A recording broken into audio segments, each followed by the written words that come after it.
to order. Welcome to today, which is Historic Resource Board, Tuesday, October the 1st, 2019. Welcome to the Historic Resource Board. Roll call. City Clerk. Scott Friels is absent today.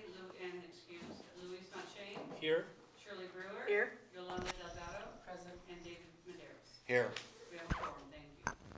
We'll now stand for Pledge Allegiance to the flag. Please begin. I pledge allegiance to the flag of the United States of America and to the republic for which it stands, one nation, under God, indivisible, with liberty and justice for all. With that being said, you got your mics on? Yeah. So we can hear you loud and clear.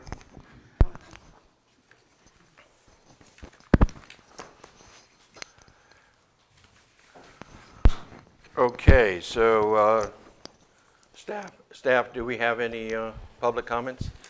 So far I've, No, I do not have okay. the speaker cards. Does anyone want to come before us and speak on anything but the agenda for today's meeting? Yes. I got a question, okay, about, you want to speak now about an agenda item? No, just anything that on anybody's mind, if you have any concerns, questions, has nothing to do with the agenda as far as the Historic Resource Board go. You'll be asked the same question in the next meeting. So that being said, informal project review.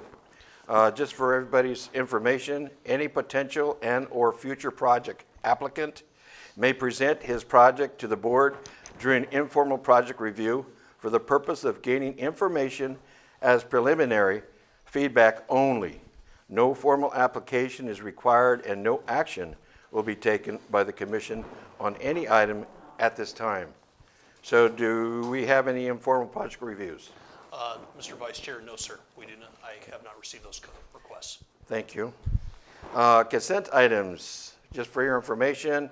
Consent items are all matters listed under the consent agenda may be enacted by one motion authorizing actions indicated for those items so designated. There will be no separate discussion of these items unless requested by a member of the board, a staff member, or a citizen. Okay, for consent items, we have items A, B, and C. A is approve affidavit of posting agenda. B is approved minutes of the September 5th, 2017 meeting. And C, item C is approved minutes of the December 5th, 2017 meeting.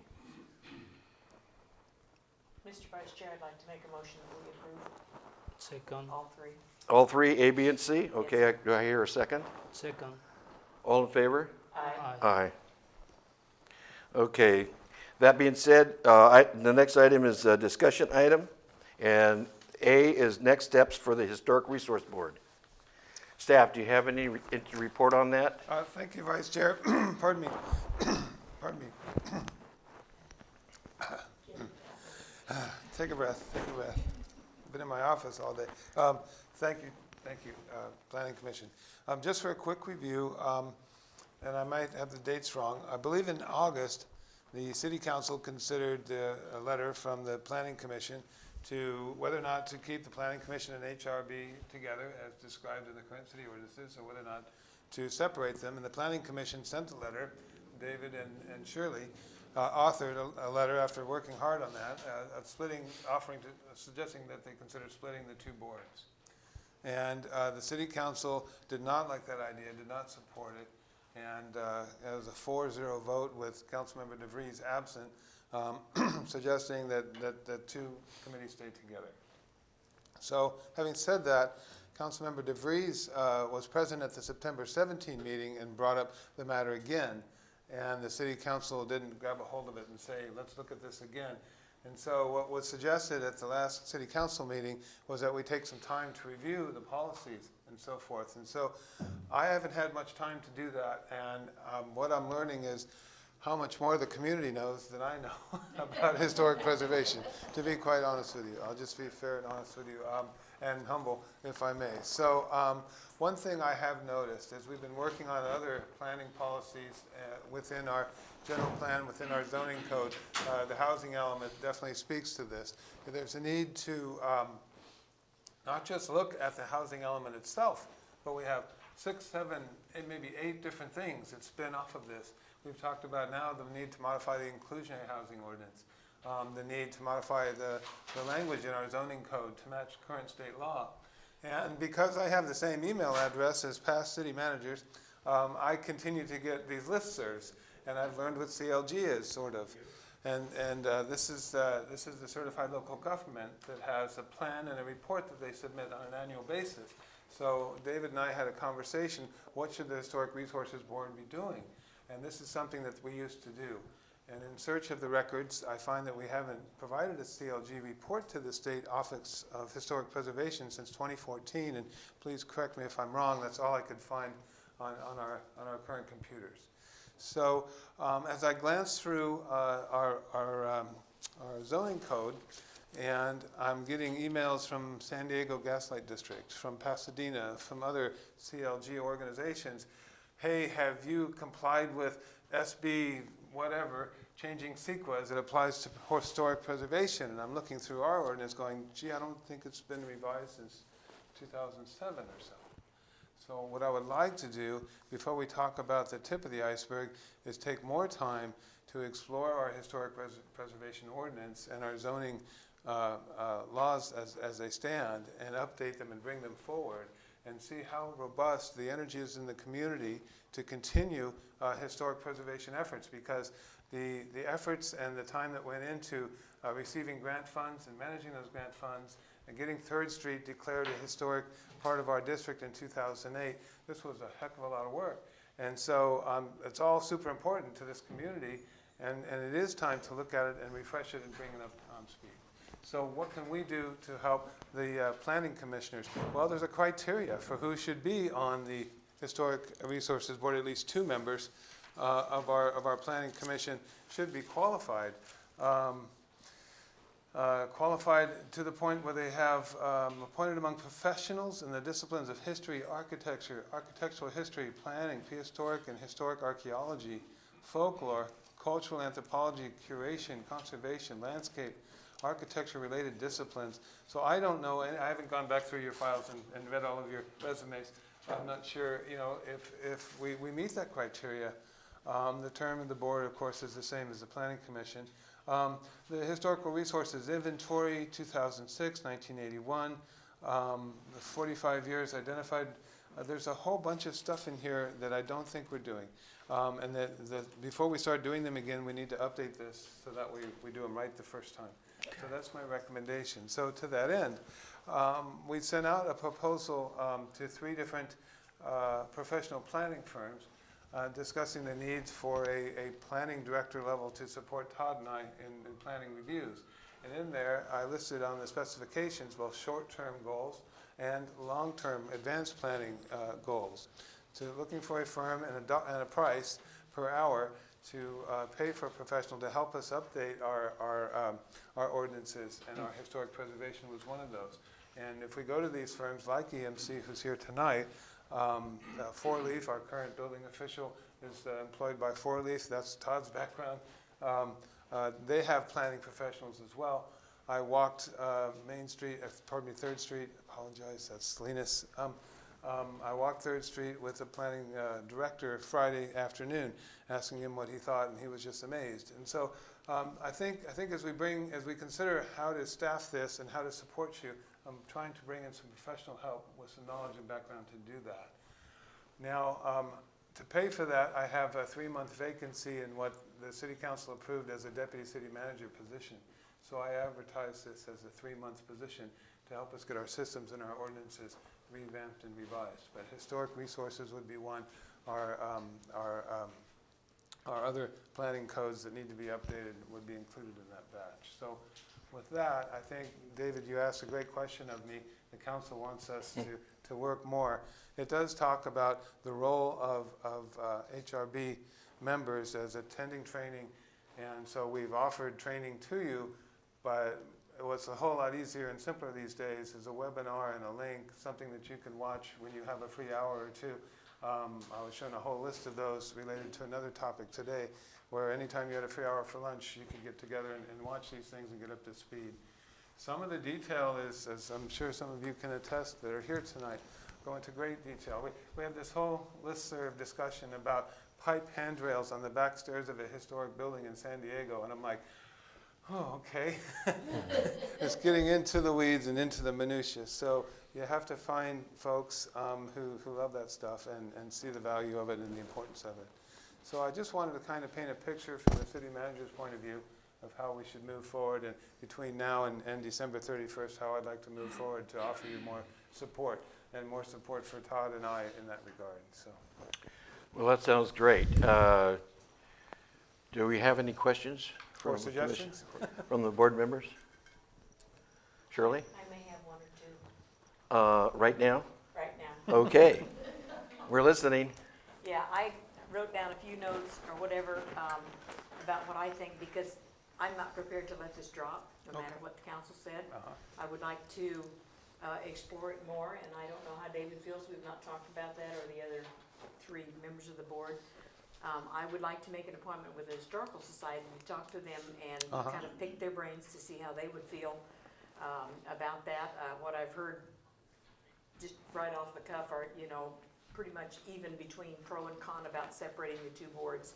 And I know that Councilman DeVries was very much in favor of going ahead with something like this, and unfortunately he was not at that meeting to be able to say that. And I know Councilman Freeman indicated, I think, in the meeting that we could, you know, continue to explore that. I don't think it was a commitment one way or the other, but he did speak to that. I know that there are 2 things that we have not done, and I think you spoke to both of those, Don, and one of them was the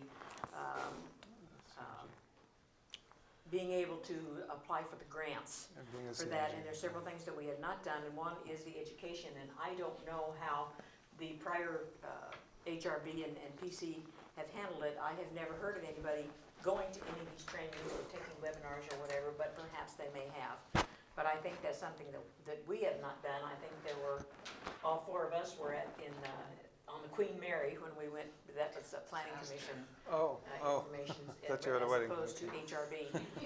We had a great time. The best thing about that was we got to know each other. And I tell you this, the other 3 members sitting up here, I am very impressed with their dedication. And we all went to all the meetings except when I got cold one time. It was just really, really cold. And but we had a good time and we learned an awful lot. And the other thing is that the city has not done their part as far as turning in the roster of historical properties here. I think there's a lot we have not done. I think there's a lot that we need to do. And having somebody come in like that, I would certainly support that, Don, to kind of guide us to do that. And Councilperson Jordan suggested that they would be very happy to help us in any way that they could. I would like to suggest, if there's money in the budget, is that they guide us as to what they think we ought to be, what educational purposes that we need to go to, seminars, webinars, whatever that happens to be, so that we can apply for grants and help the historical society to do the things that they need to do to help preserve San Juan Bautista. And I also suggest that everybody, again, read the Historical Resources Preservation. It's all right here. And we all need to read it. We all need to be familiar with it. Members of the public need to do that also, so that they know what to expect of us. And I think that they should expect that of us if we're going to keep it like it is, or if we're going to separate it. But I just wanted to let you know, Don, that I am not prepared to just, it's okay, you know, fine, you don't want us to do it, we're not going to do it. So I plan to go forward, get as much information as I can, and hopefully David and I can do this together. We all will do this together. For sure, you know, all of us can have input into what we think, but we do need the council's guidance on something like that. We need to make sure we do those 2 remaining things that we have not done to make sure that we're in compliance so we can get those grants. And I am finished. Thank you. Louise? I think I want to wait to your you know, your research and what you guys get as well, and see what's going on before that. Yeah. Great. Okay. Yolanda? Yes, the person that is advising you on the short-term and long-term goals, did you get 3 bids or did you just go to one? No, I went to 3. Okay. Are we able to apply for grants not being in ordinance with this, with our housing development? I was under the impression that if we were not in ordinance with our housing development, we couldn't get any grants. So what we're working towards is to get the housing element adopted as soon as possible to become eligible for a variety of state grants. So right now, we can't get any until we get into compliances. Right. And So there it's are a moot point about the grants until we come into the housing. It would take, I believe, to get our CLG status back on board and so forth. It's going to be an effort like the housing element. It's going to take 2 or 3 conversations and with the So- community as well. How long do we project to get our housing developed? moving forward? The goal was a special meeting at City Council next Tuesday. Okay. So, And then after that meeting, the paperwork, and we get granted, how many months would that take? Hypothetically, all goes well. So I want to be clear, the grants that we're looking at, that we're eligible for, include a Prop 68 Parks grant, a Caltrans Sustainability Grant, which will help with the Parks Master Plan, and hiking and active transportation plan it's called. That's one we're working on now. And then there's an SB2 grant that would help us with planning and matters of that nature. We're looking at a specific plan. The council supported a resolution in that regard. So there are not any historical resources grants on the radar right now. Okay. So this is not holding up any historical Okay. resources grants Okay. because we've got our hands full looking at these other 3. Okay, that's, But I just wanted to be clear. but could we apply for historical grants at this moment, not being in compliances? So, for example, we are applying for the Caltrans Sustainability Grant now. It's due October 11th. If we're successful and the council adopts the housing element on the 8th, we're good. Caltrans will call it HCD, and HCD will say, check that box, and Okay. we're good. Even though we have more trailer things to do, more stuff to follow up So- on, the ADUs and other things. So basically, like I said, we're waiting for this to pass for the city before we Yes. can go forward to get Yes, grants, this correct? is our log jam right now. Okay, that's all. It's keeping everything from flowing for us. Not everything. These grants are just a small portion of our budget, but they're really exciting Okay. projects that But all, we can take advantage of. and I'm not trying to beat a dead horse. What's holding us up is this housing development to get our grants, right? Right, but not necessarily historic grants. I just want to be sure Yeah. that you understand. Okay. That's it? And the resource, how long will it take you to finish this resource so we can know what's the outcome of your short-term and long-term goals? Hopefully, in the next couple of weeks. I have conference calls later this week. Okay. That's it. Well, I just want to personally say thank you for the hard work you put into this and for listening to us. I was somewhat disappointed on the initial decision to not go forward with a split, but I think we stepped into a lot of other opportunities because of that. So that's good for all of us, and I think we got finally what we wanted to get out of this, is to put some more thought into this, put more time into it, because if we go back all the way back to March when we started this whole business of what we're trying to do here, we sure got a lot of help from our citizens and the public. And because of that, I went back and looked at all the meetings prior to where we're at right now, and I'm glad we're not dropping the ball. Let me put it that way, because I think it's worthy what we're going to do. I think also that now that we're taking steps to go forward with this, as far as we don't even know if we're going to split, that's not coming into play right now. Yeah. But the important thing is we're saying, okay, city council is going to support us.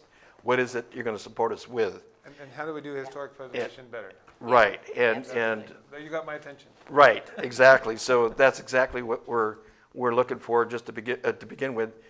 And thank you for that. I really do appreciate that. Sure. Anything else? No speaker cards. No speaker cards? Anybody wants to come forward and want to talk about this particular item? Yes.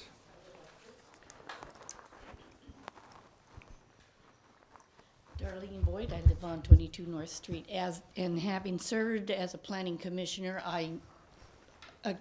I encountered this issue also, and I looked at it as, do we really want volunteers to take on both of these huge tasks of planning and historic preservation? Because to me, they were both huge tasks, and I did not feel qualified to do anything in the historical realm.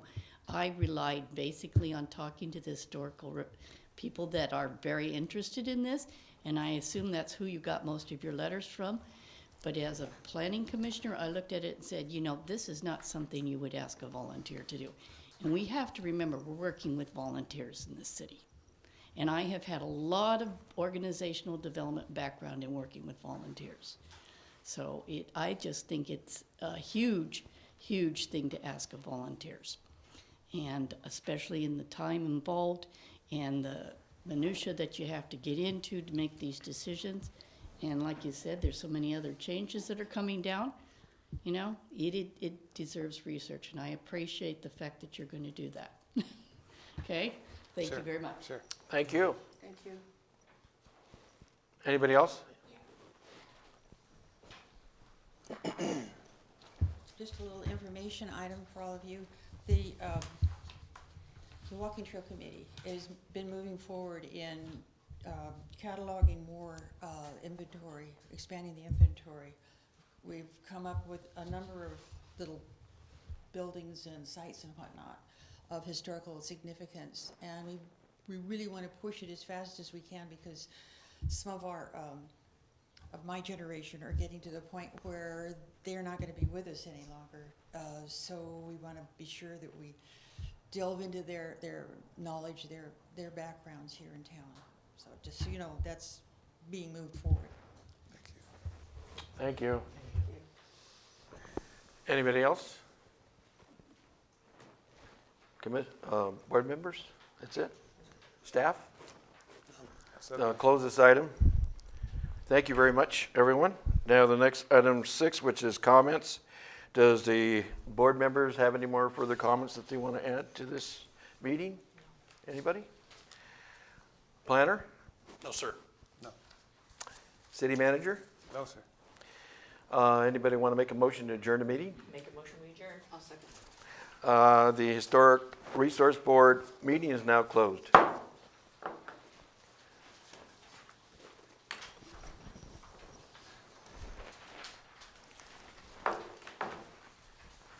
want us to take a break or? It's up to you. You're the chair. Here, Elise. You want to take a break? Announce it. Let's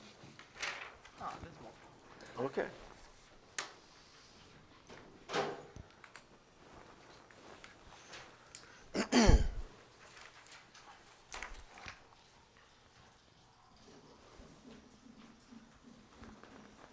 Okay.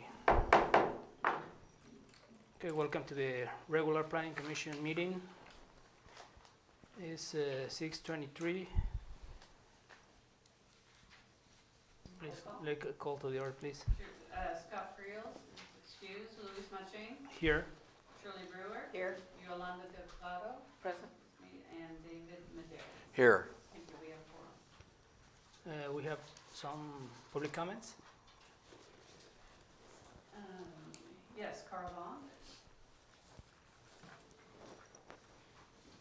Good evening. Thank you, members of the Planning Commission, Caravanc 609 3rd. I'm a volunteer with Preserve Our Rural Communities, or PORC. On September 24, the San Benito County Board of Supervisors voted to rezone a 7-mile scenic corridor at 4 locations, which they're calling nodes, from agricultural or rural to commercial regional, or C3.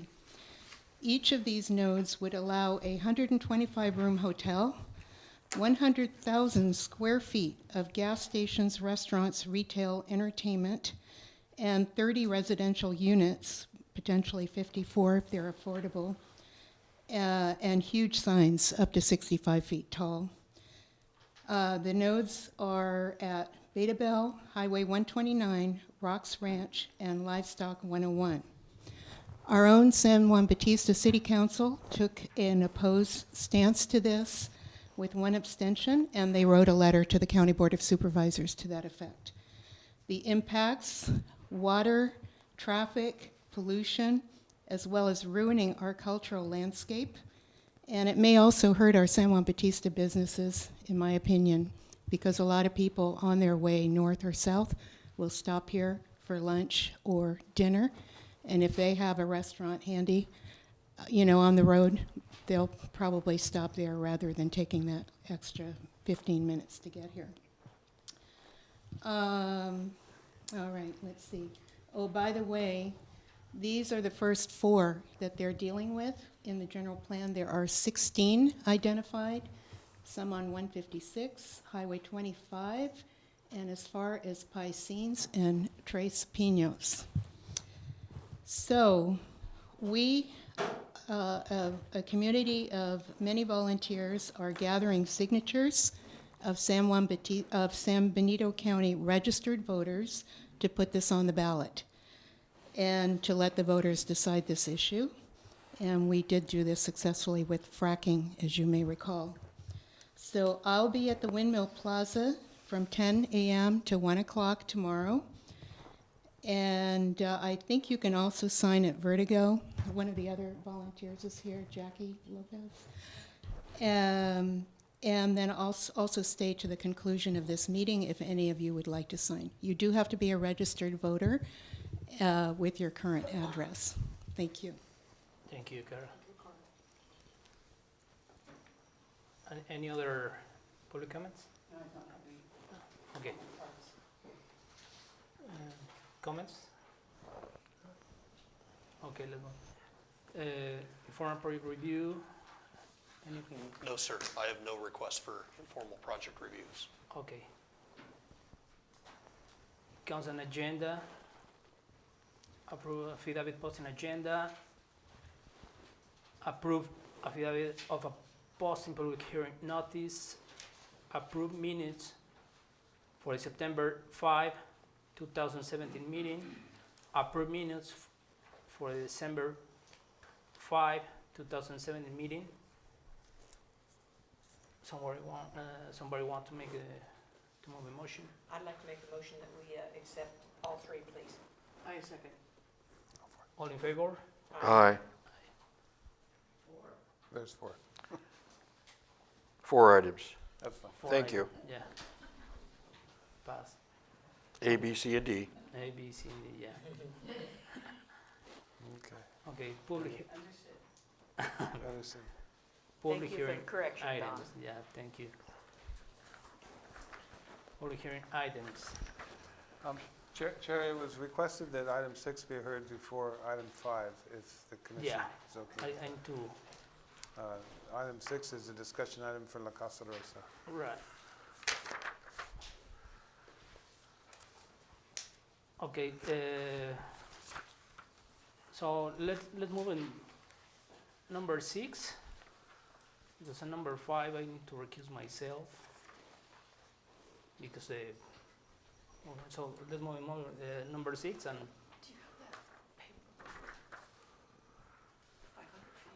so alteration to La Casa Rosa.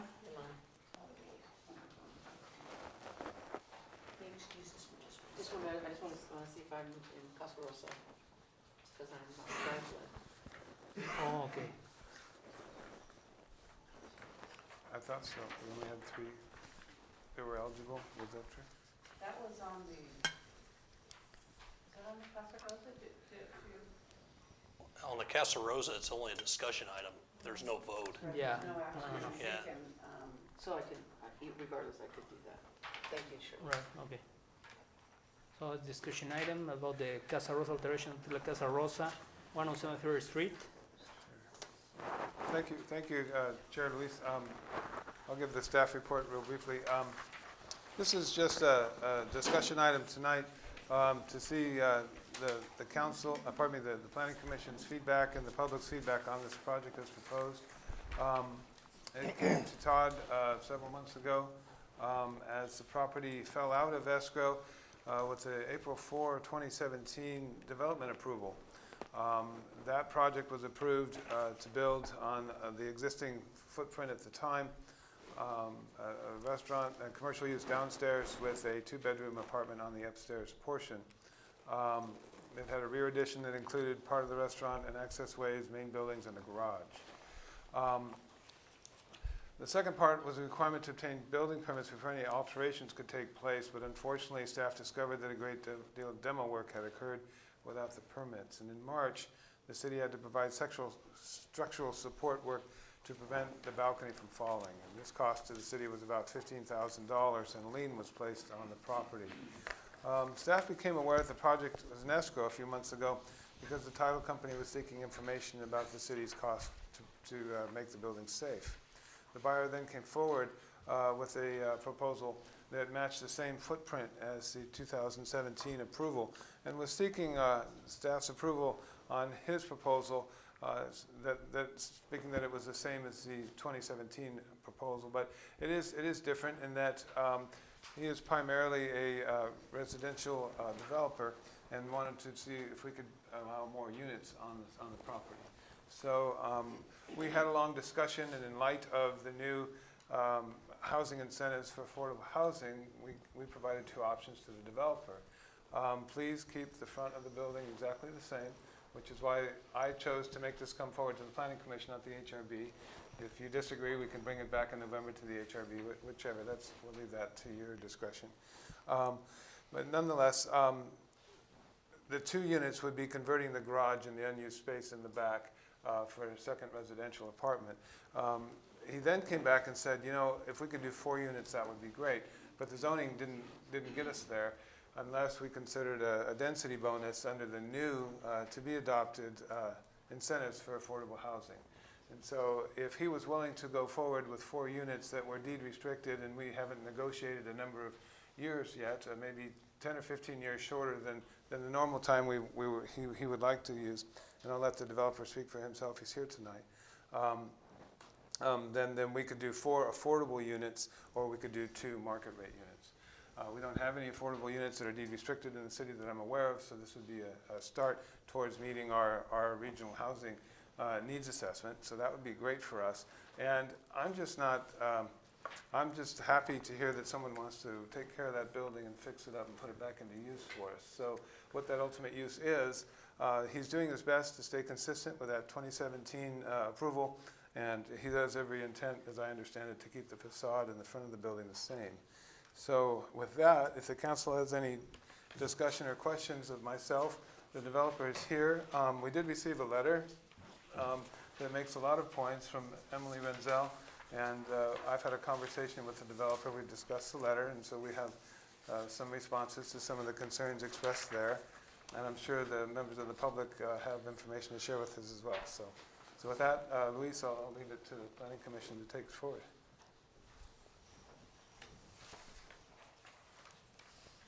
I just, I just checked the project, and I really like the project itself, and I think, I don't know if you have the time to check. I just love it. And I think if these people is making the effort to save the property, and we have chance to support them with to allowing the increase in the density of the property to have more housing. Yeah, I totally agree and move forward on this project. I just love it. I like it. I totally agree with this project and support the developers. And again, I'm happy. I'm happy for Okay. with this project. I'm really happy. Can we hear from the developer? I don't think we're finished with the Yeah, let them. commissioners yet. So Shirley? I have a lot of reservations yet. I need to hear a lot more information before I can make a determination on this.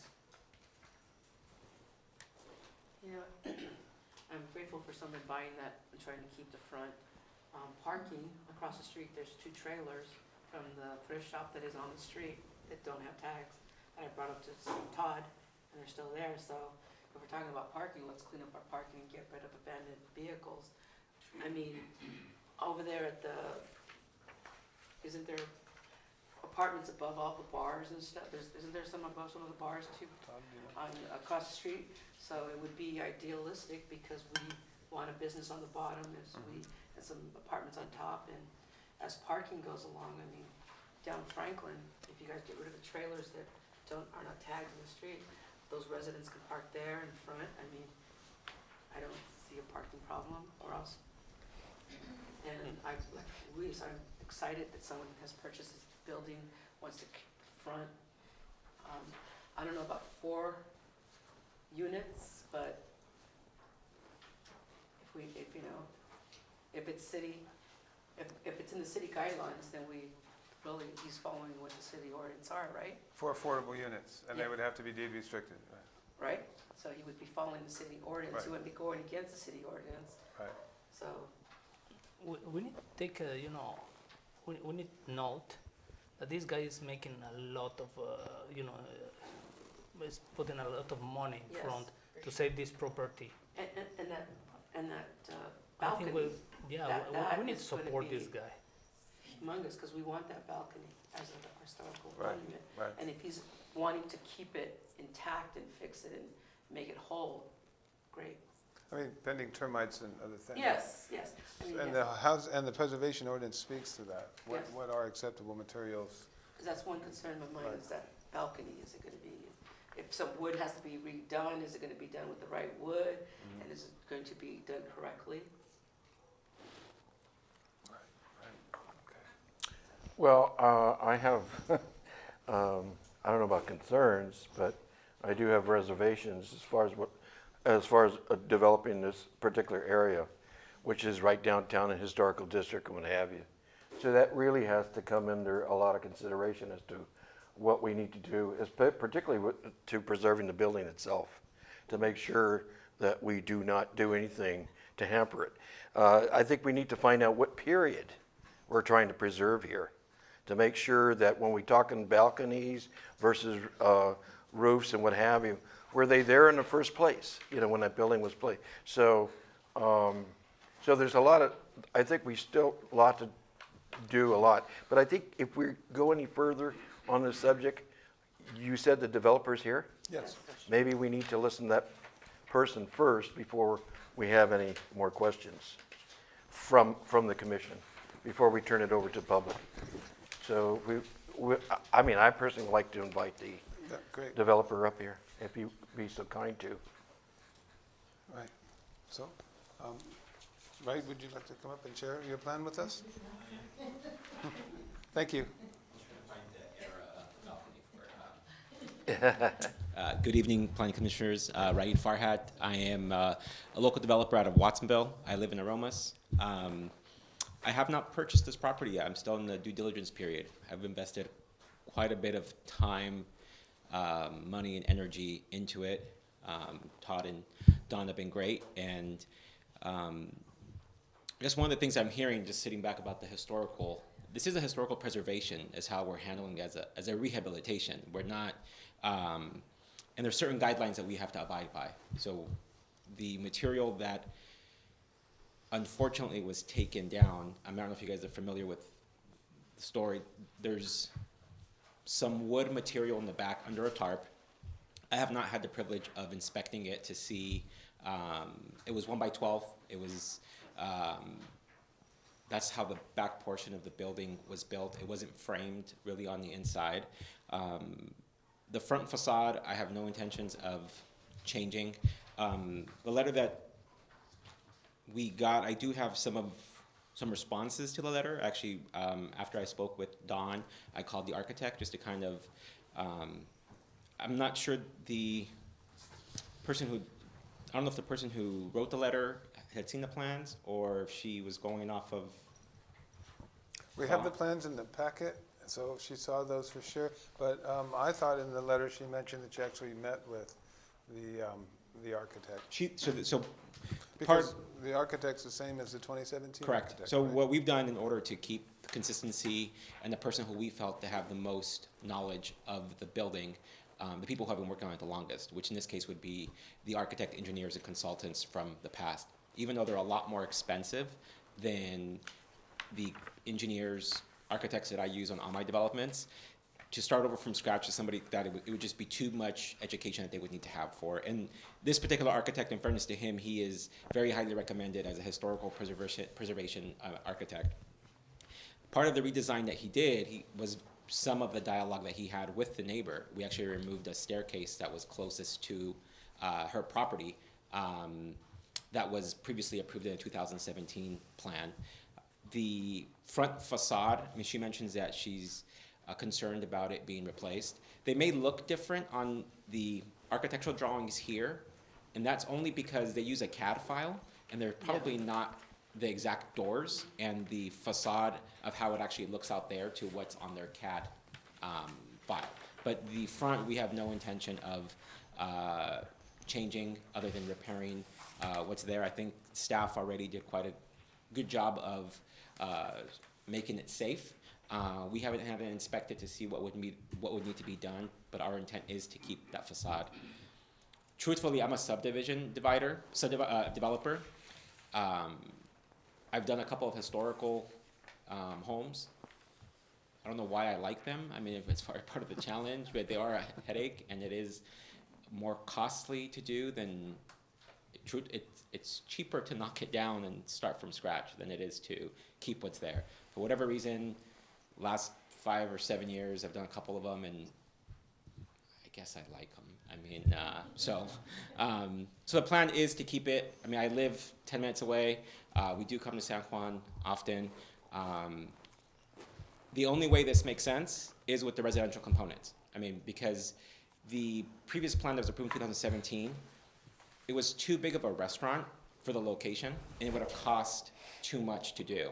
And that's the reason why the previous owner walked away from the project. I don't think he had the experience or the knowledge of what it would cost to do. I don't know him personally, but I'm assuming that's why he walked away from the project. I'm dealing with the bank directly on trying to get it. It's in foreclosure now, so I'm dealing with the bank directly.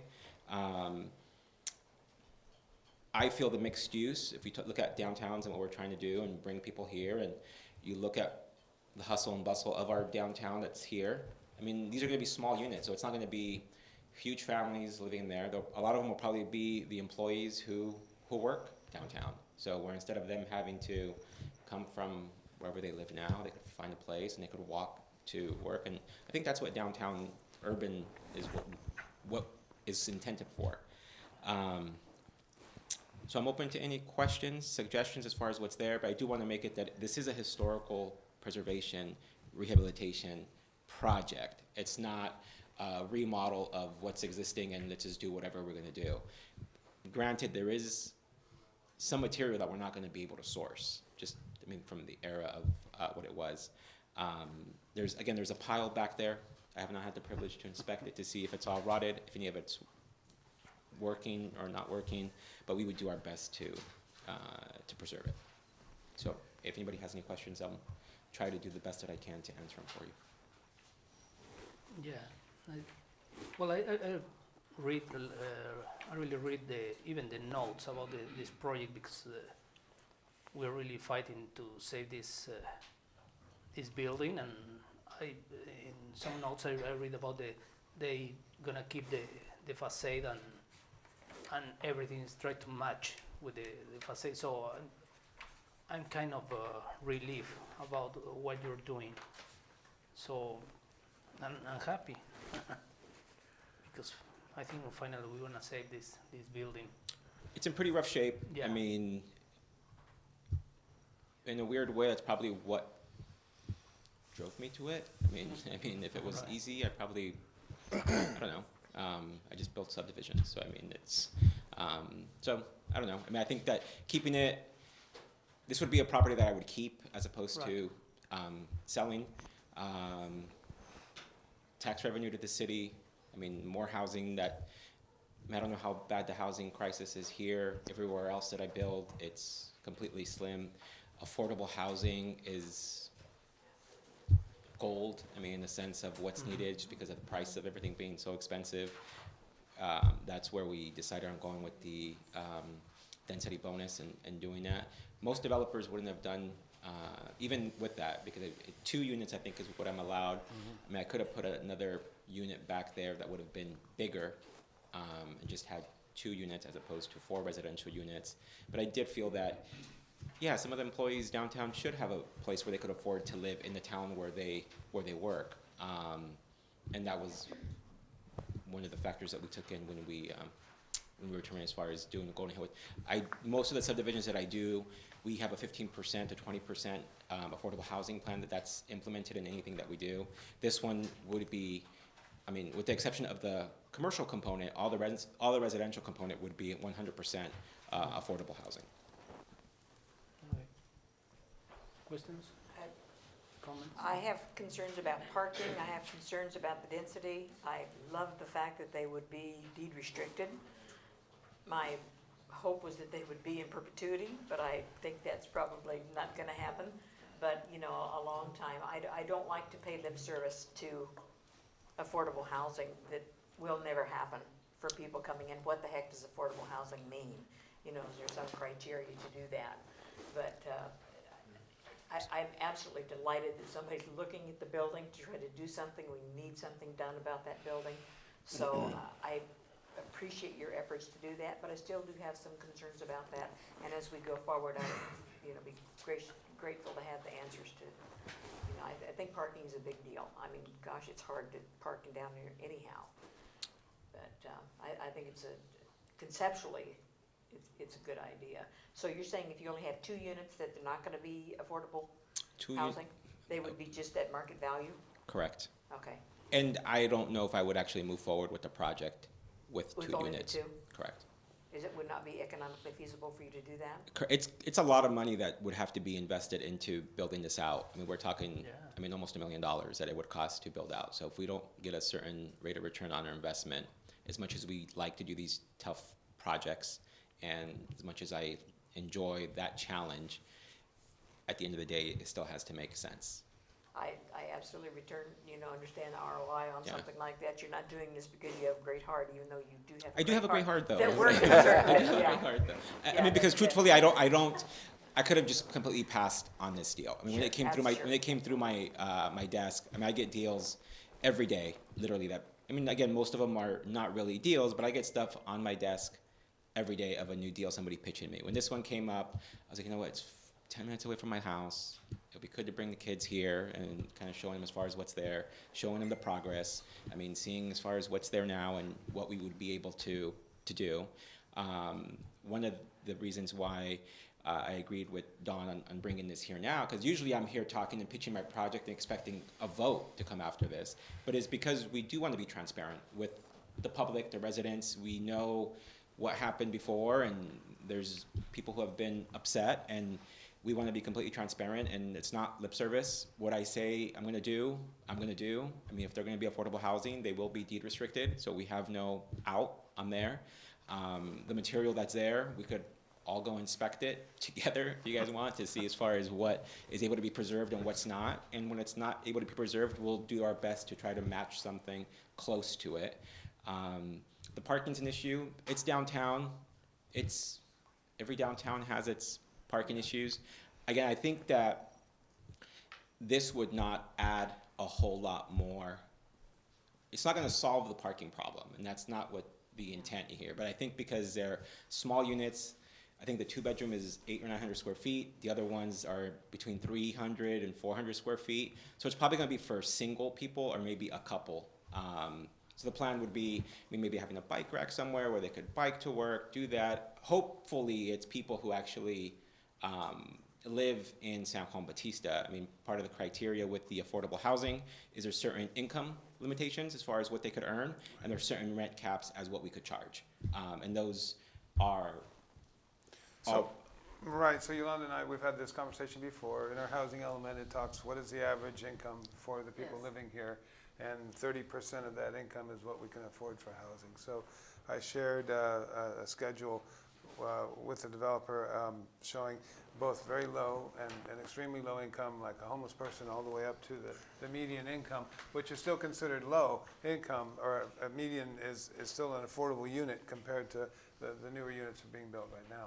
So that came out to, I believe, close to $2,000 a month for a median income family to pay rent on a unit. So that's still fairly high. Our market rate is fairly high compared to other jurisdictions. So that means the developer can consider an affordable component where in other jurisdictions, Salinas, he wouldn't be able to do that.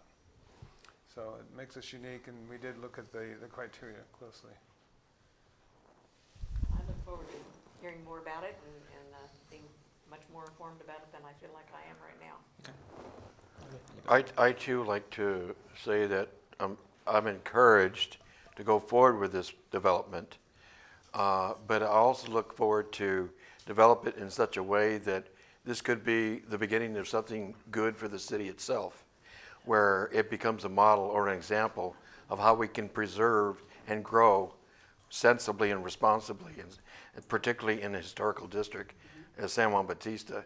So it could be a real good example on your part and our part, working together real close on this, and able to establish that here in the town. I hope so. Because, I mean, Yeah. and again, I am local. I mean, I don't live in San Juan Bautista. I live off San Juan Road. Right. I am local, and then my office is out of Watsonville. Most of the development that I've done is Watsonville, North Monterey County, some in San Benito County. And I take pride in our subdivisions. The subdivisions that we actually build, they're townhouses, but we actually keep them as rentals. And I take pride in the upkeep that we do in the maintenance. And that is what we're looking for, is for selfish reasons. If I build a good product and it's a model, and other people start doing that, well, all that's going to do is enhance the value of my investment. So it's a win-win for everybody. When we build a good product, everybody wins. Yeah, and maybe somewhere we can stumble along how we can solve some of the parking problem, because now we've got developers in here thinking the same way we are. So I really, really thank you for that. Thank you. You said you share the letters with the developer the Yes. city has? Yeah. So they have copies of it? Okay. So we don't have to go over that with the developer to make sure he hears everything. So he's got copies of We've this. got copies of it. Um, Things like the utilities and so forth would Right. definitely be redirected down his driveway. They don't belong in the neighbor's backyard. You know, we would be correcting issues like that as we Yeah. move forward.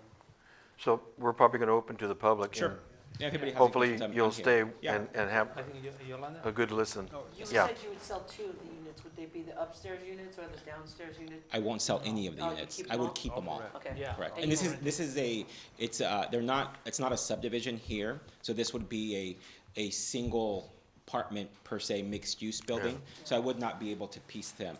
Can I? No. I mean, because No, that's, no, I would it's not too be able small. to piece them It's- off. It's it's- too that's- small to be a Okay, subdivision. yeah. So there would be Less than basically a six. You mixed said you use. would keep 2, and that's, Keep them oh, all. okay, Yeah. keep them all. Yeah. And like I said, the parking, we should address those trailers that are in the street that I've talked to Todd Yeah, but about. So if That you- would eliminate some parking for them, 2 spots. Right. And in front of that little, and I understand, people are they think the front of their businesses is theirs, but it's public parking. But this trailer, I think, is more, our business is code enforcement than. Yeah?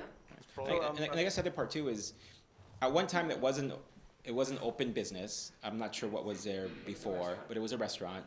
The plan that was approved in 2017 called for a huge restaurant. I mean, it was going to be like 2,800 square foot restaurant, which would have warranted more parking than that we're proposing. I think our restaurant footprint is probably half of that. It's probably going to be 1,100 square feet of a restaurant, and I'm not really looking for it. Please. Yeah. I'm not looking for it to have actually a bar. I mean, I think there's enough of that there. I'm actually Yeah. thinking maybe something different, maybe an alternative, maybe a health conscious something as far as where it wouldn't necessarily be something where it's late hours. It's not going to be a bar or anything like that. And I think it could be good. I don't think it's going to be any more parking than what was there before. Exactly. Or even more so than what was approved in 2017, which had this massive restaurant being there, which would have, I mean, probably been seating 100+ people, which would have had people parked everywhere. I mean, we don't have the footprint of our restaurant component to seat that many people. Okay, So, thank you. thank you. Thank you. Okay, we're gonna open to the public comments.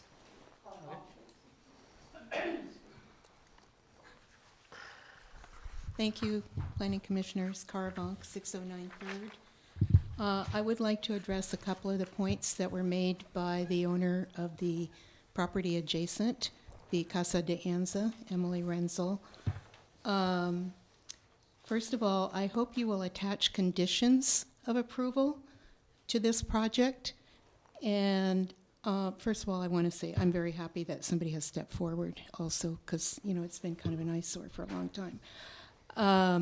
But the siding, I think a lot of that is in the pile in the backyard.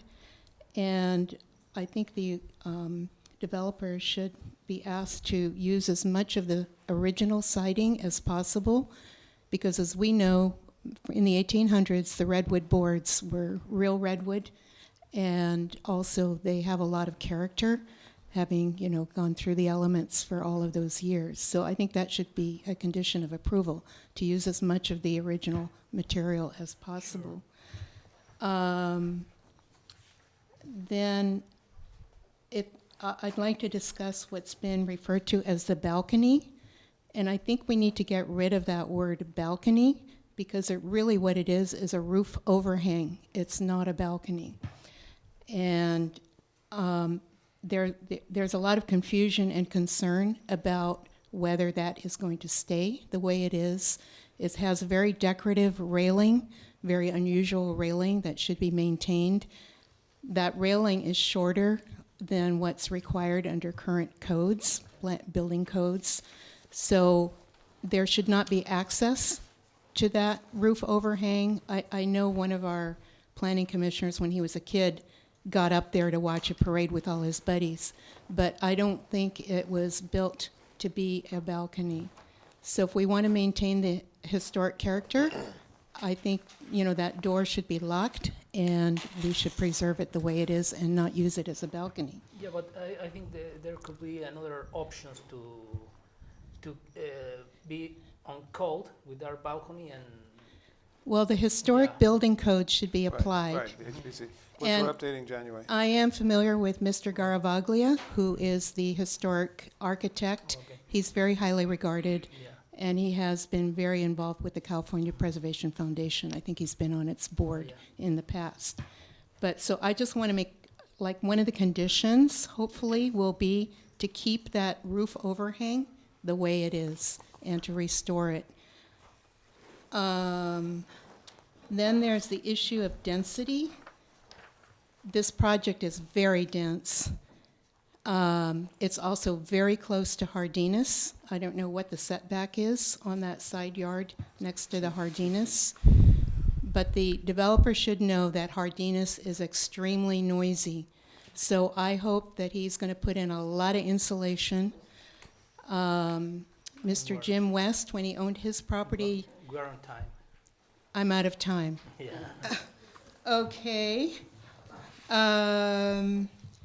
One very quick, when we talk about affordable, are we talking about lower income, or are we talking about affordable? That's another big issue. I think this should be lower income. $2,000 a month is a lot of money, I think, around here for an apartment. Thank you. Thank you, Karen. Rachel Thompson?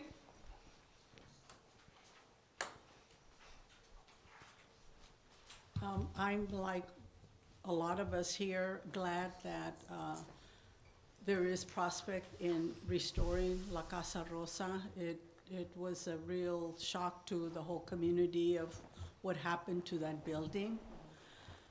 I hope that that will happen, to restore it, and, you know, a small restaurant like it used to be. I have a lot of concern about the back, the living quarters.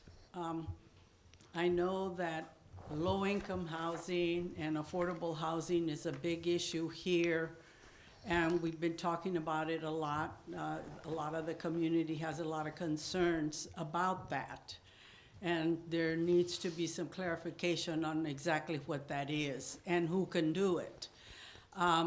having apartments in the back, whether it be a one-bedroom or two-bedroom, I think that it's just too small of a space. I think that that's just too crowded.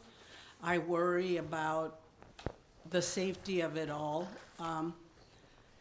It's just too crowded. I just see, in looking at the plans, I thought, oh my gosh, this is really, really squeezing things in. I think about that project that was approved so many years ago that people couldn't believe it nowadays on 7th Street of those 4 houses on top of one another.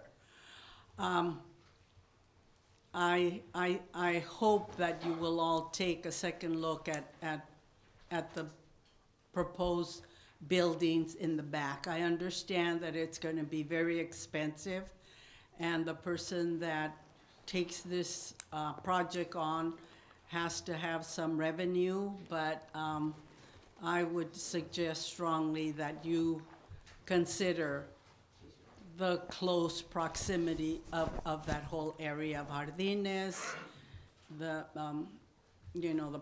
Jim West's property, and the Adobe. It's just too close. Thank you. Thank you. Thank you. Any other comments? No? Okay. Good evening, commissioners and staff. I'm Jackie Morris Lopez from 46 Mission Street. And all I ask is that it's wonderful that someone does want to come and do something with that building, but I just strongly urge you all to consider what happened last time. You were very eager. I remember coming to the meetings and witnessing that young couple sitting here and, giving us their plans and their ideas about their business. And then it just exploded and it was deconstructed and we're left with a ruined historic building. I'm not saying that the gentleman that is prospectively going to buy it, will not do what he's intending to do, but I just want you to kind of look at it from every angle. And I'm going to forfeit the remaining 2 minutes and 13 seconds of my time to Ms. Carabonk. Thank you. Thank you. Okay. Well, Then we're good. Oh, the very last thing is parking. I mean, Franklin Street is packed, especially on weekends. I do visit my friend, and I usually have to park way down on 4th Street or something like that. And, there's just a very narrow driveway between the back of Casa Dianza and the Jim West property. So it's definitely an issue. Thank you. thank you, Karen. Okay, we're going to close to comments about this item. I can speak to parking real quick, and I don't have anything real except tomorrow morning we will be starting our new code enforcement and parking enforcement officer for 20 hours a week. And he plans on working weekends and on evenings. He knows the community very well, which is why we've hired him. So that'll be something new, to have a retired sheriff's deputy as our code enforcement officer starting tomorrow. Can we know who it is? Rich Brown. Thank you. Which road? Yeah. Not everyone's going to like him, so I was kind of nervous about saying that, but I just want to let you know that. Sorry about that, He wasn't Don. retired. You retired? I think Yeah, he wasn't yes, I'm retired. sure. So anyway, he's already signed up. So that's a good thing. That's a good thing for chickens, code enforcement, and parking, all of those things. Abandoned vehicles, he knows how to do that. So we're fortunate to have Rich come on and support us. And also we have a completed parking plan that Harrison Associates did as they were leaving last July. And that plan talks about leasing vacant property from private property owners and making that available to the public.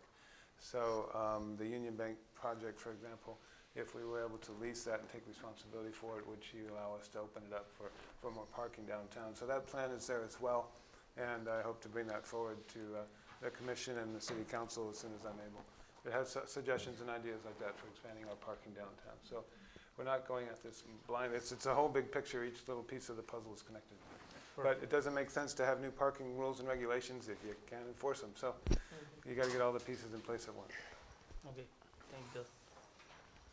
Okay, next item, design criteria for accessory dwelling units. Well, actually, before we begin, do we want to jump back on item 5A? Yeah, That's the public hearing, and then go back on discussion items? I mean, I just want to ask the commission that, okay. or if we may. Thank you. Yeah. Okay. Yeah, we should go back to 5. Fine with Okay, me. all right, because item 5A, that's the Thanks, Tom. housing element. Do you see that on your agenda there, Luis? No. But it's titled Oh, zoning classification amendment with special conditions for selected R3. right. Oh, yeah, So- yeah, okay. So go ahead. Go ahead, Jay. Move there. Okay.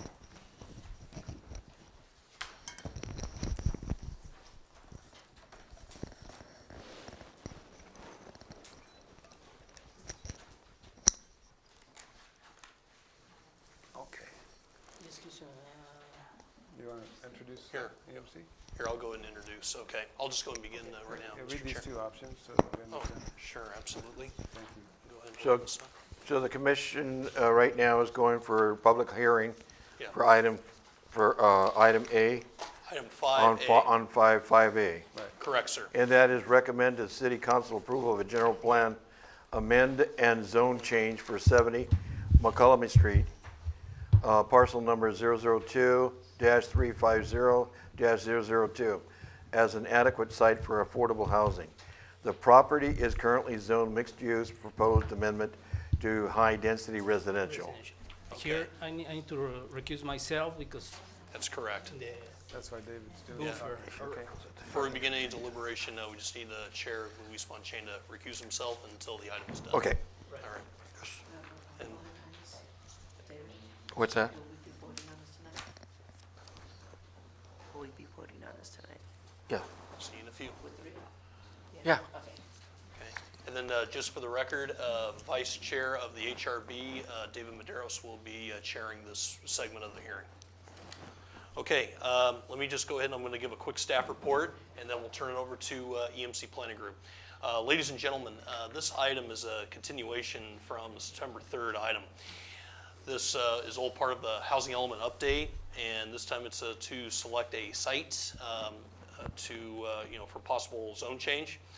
And back on September 3rd, there was a total of 3 sites, A, B, and C, that were designated, and to be proposed to be zoned up to R3 zoning.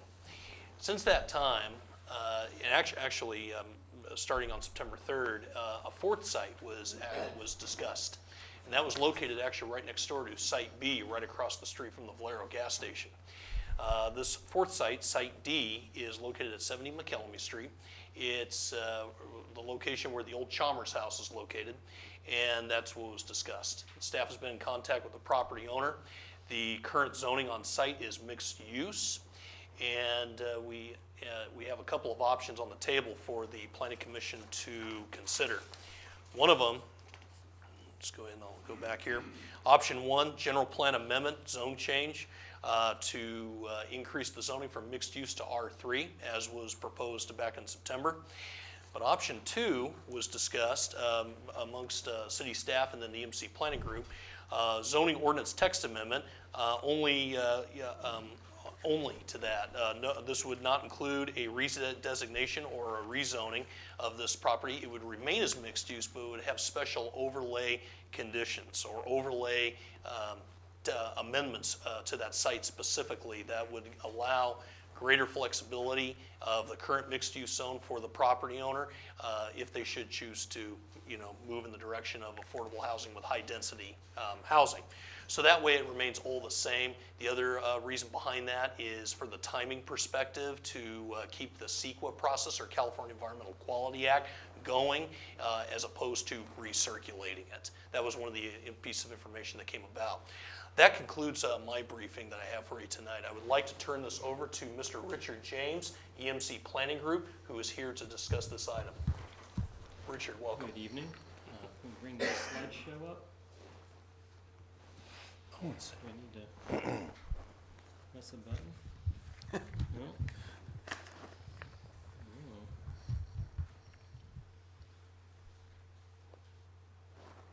Just go ahead and start your slideshow. Okay, it's See if it here. comes up. It's up. This is our new cable. the other cable along if we want it. Well, if the cable's working, it's your computer, or it's the. Those are awfully big. Go ahead and go back to your desktop.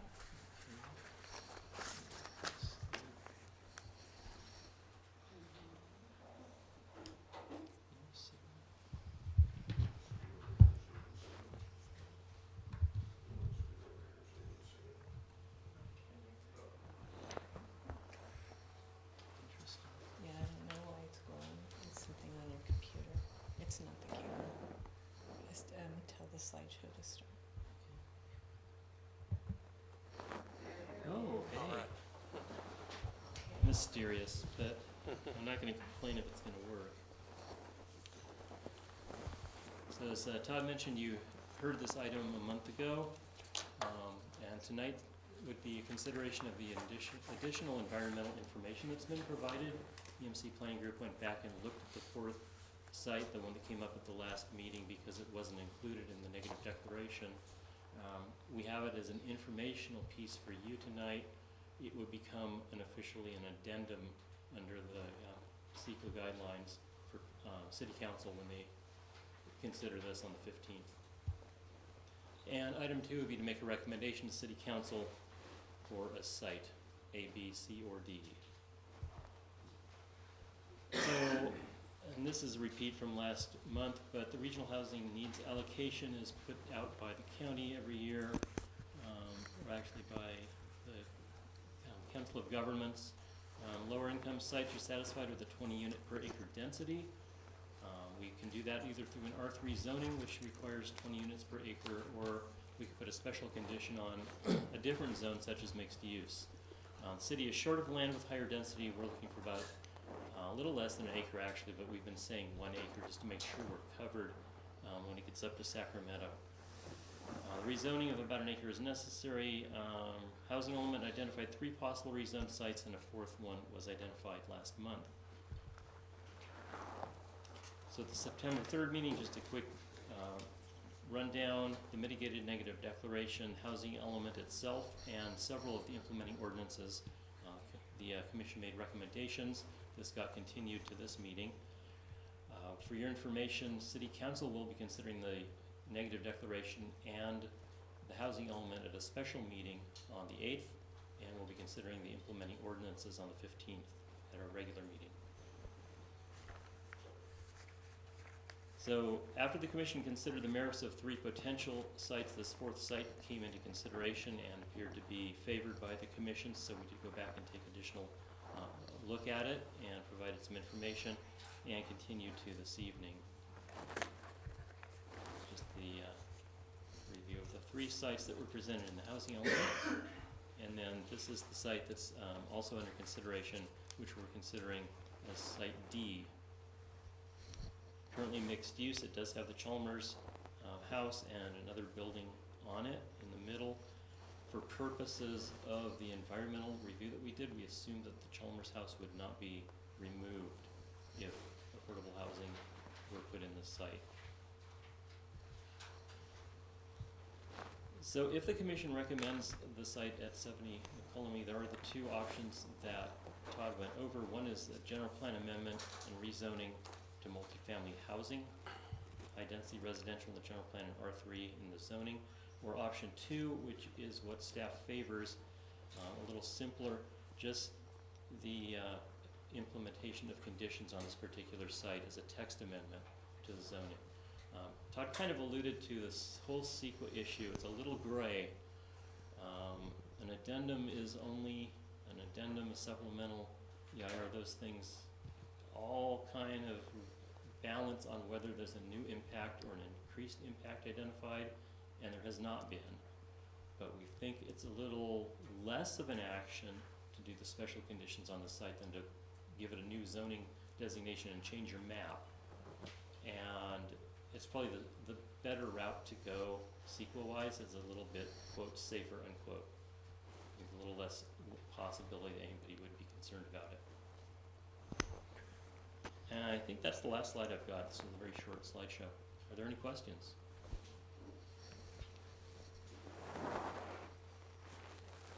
What did the property owner So, say. right, he's here tonight, and we can talk to him. When I presented last month, I was in favor of the R3 zoning flat out, which gives him by right the ability to build at a higher density. And the property owner agrees with that. I let him speak for himself. Because there's no conditional use permit, there's no discretionary action that he has to cross his fingers on.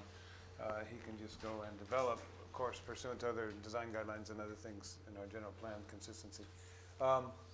And that is a more assertive and direct way to meet the housing elements goals. Because if he were to choose, well, we have the same issue. We've had this discussion twice today. If you're a mixed use with conditional use, you can go all housing. You can also go all commercial. And if the developer decides to go all commercial, then we are stuck kicking the can looking for another site. So I didn't understand the timing issue and the CEQA issue when I presented that recommendation, but it's really, and help me, Richard, help me understand this. We could go forward with an R3. There's just a greater risk that someone might challenge it. Correct. And there's no additional impact unless someone were to suggest that the Chalmers house might be destroyed as a result of this. But, you know, you could always put a condition to that effect as well, that it be preserved or that development stay away from it since it's centered on the site. The only real, I think, CEQA issue was there a failure on the city's part to provide notice and an opportunity to comment on the additional site as far as CEQA review of that site. Because there were no additional impacts identified and of course no mitigation measures, technically it's not required to recirculate. You could pass the addendum, approve the site with a rezone to R3 at City Council in 2 weeks, and you should be safe on the CEQA grounds, but it's, you know, you never know when there's a challenge could come by. So we think it's a little riskier to go with R3. Probably fully within the content of the guidelines and safe to do so, but there's definitely a little higher risk. We're less comfortable with it, say. That's option one. Yeah. Yeah. That's the risk, right? Yeah, R3 rezone, and it's a change in the map for one thing. It's a bigger action.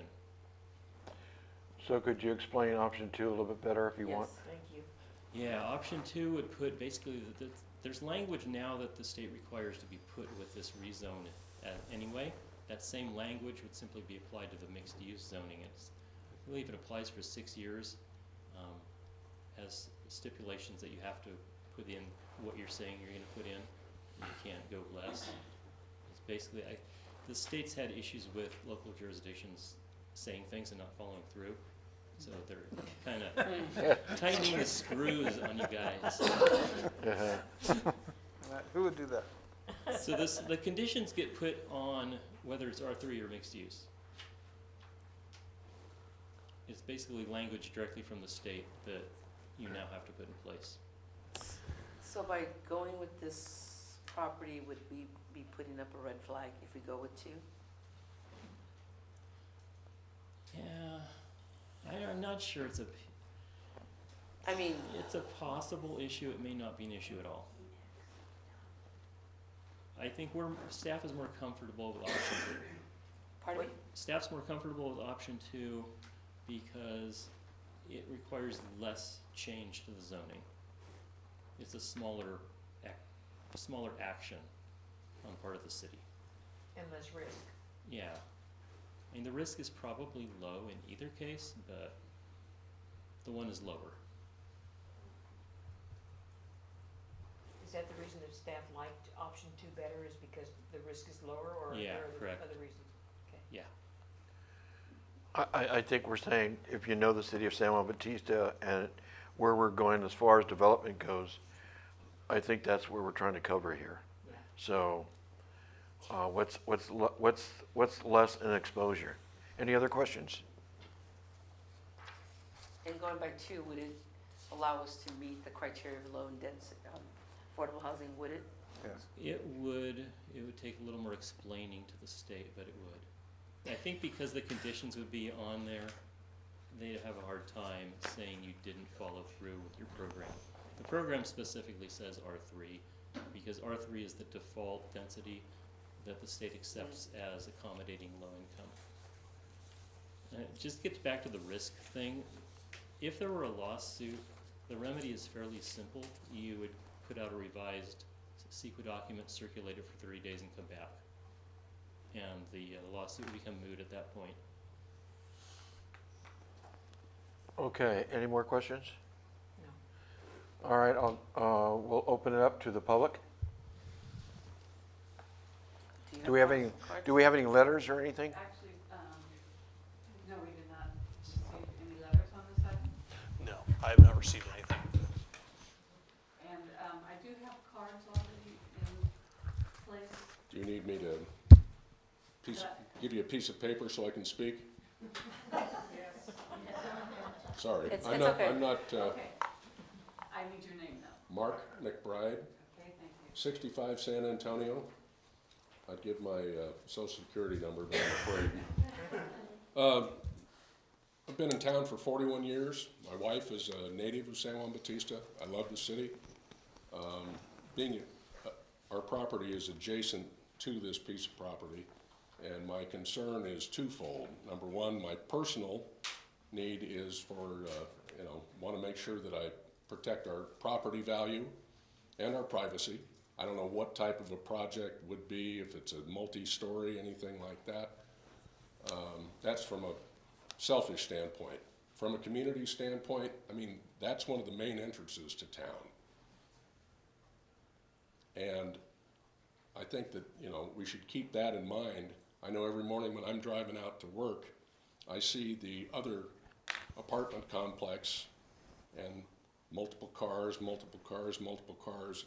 I don't know that I want to see another project similar to that with additional vehicles, etc. Coming into town, this is a beautiful little town. Let's not blight it with the first impression. It's like, oh crap, this looks like San Jose. Because I used to live in San Jose too, when there were still orchards there, and it was a beautiful community. And now it's a wreck. It's a disaster. So my feeling is, let's take a real hard look. And again, from some of the other sites, if you've got it right on the other side of the street, you're between a gas station and an existing apartment complex. To me, that flows a little better. So I'm sure there'll be more meetings. I'm sure I'll be here to voice my opinion. Thank you. Thank you. Parvon?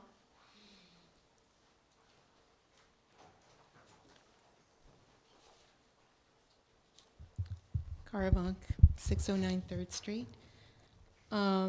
It seems to me that option 2 would also be the better option because it does preserve the Chalmers House, which is written into the proposed ordinance. It also gives us, because it's mixed use, gives us more options to build commercial and residential. And then it says a minimum of 16 multifamily. I think under the housing ordinance, that's all we needed was 16 affordable units. The first bullet under that, it says owner of the site to develop mixed-use site as 100% multifamily housing. Shouldn't that be affordable to lower income households? I think that needs to be amended, because that's what we're trying to achieve here. And that condition isn't in there. Let's see. Also, the other one, item 1, had that extra sentence in there that the usual development standards would apply, and I think that should apply here too. Because isn't design review a discretionary action? That's my big concern. These say, or no, that there's no conditional use permit, plan development permit, or other discretionary review or approval allowed. So I think then under 1, it said, accept those usual standards in conflict with the special standards and conditions above as usual development standards for the zoning district also apply. So if we're applying the usual development standards, I think that should also be under number 2. And maybe we should even specify that design review as part of that. Those are my comments. Thank you. Thank you. Matthew Manning?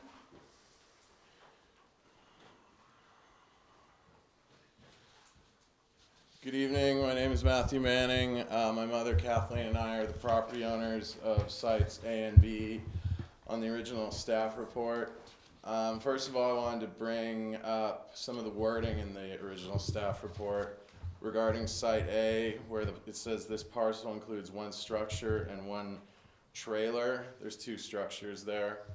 And it also is interesting that it says they're both dilapidated, whereas we put close to $50,000 in renovations in both of those buildings, and they're currently inhabited. Yet it makes no mention of the current state of the Chalmers house across the road, which has been uninhabited and falling down for a significant amount of time. Site B is currently in contract with the San Benito County Health Foundation. My mother and I strongly oppose the rezoning of either site A or B to high density. We agree with the rezoning of site D. The site A, which is across the street, is currently in use as a commercial. It's both a residence and it's used commercially. We foresee in the future using it commercially. And I would also like to point out the historical significance of that building at site A.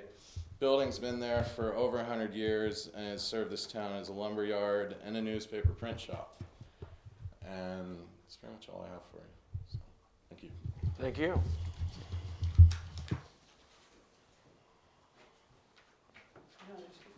That's it? Before we close the public hearing, is anybody else just on the, you're a little nervous about or intimidated? Come on up. Okay, I'll close the public hearing, bring it back to the commissioners. You want to talk? That would be sorry. great. That would be great, Mr. Cohen. Yeah, so forever Yeah. surrender your. I wasn't sure if I should wait or not. Thank you for hearing me. My name is Howard Cohen. I'm the owner of Site D that you guys are proposing. And thanks for Mr. Manning saying that he adamantly opposed his properties being selected, which I'm glad because I would like our property to be selected for the rezoning. And my main point is the obvious decision whether we're going to rezone or recommend to rezone from choice 1 or 2, from what it is currently, which is mixed use, to an R3 zone. There are many concerns with possibly keeping the zone the same as it is on behalf of the city, in my opinion. One of which was mentioned by Don, is that at some point we could build more commercial, which at this point we really have no inclination to do. But by not changing the zoning at all from the multi-use, it kind of doesn't really do us any good as far as trying to then build affordable housing for the city, which is something we do want to do. And we're very interested in building affordable housing. As I've said in front of you before and in front of the city council and other places, we want to comply with everything the city is trying to do as far as the historic significance of the Chalmers house, which is there, the architectural integrity of whatever project we build, including the French Gothic roof line and the things. But as mentioned by Mr. Manning, the property in its present condition is going to have to be rebuilt, mostly because the roof's caved. The Chalmers house is basically caved in, except for one wall and the roof line.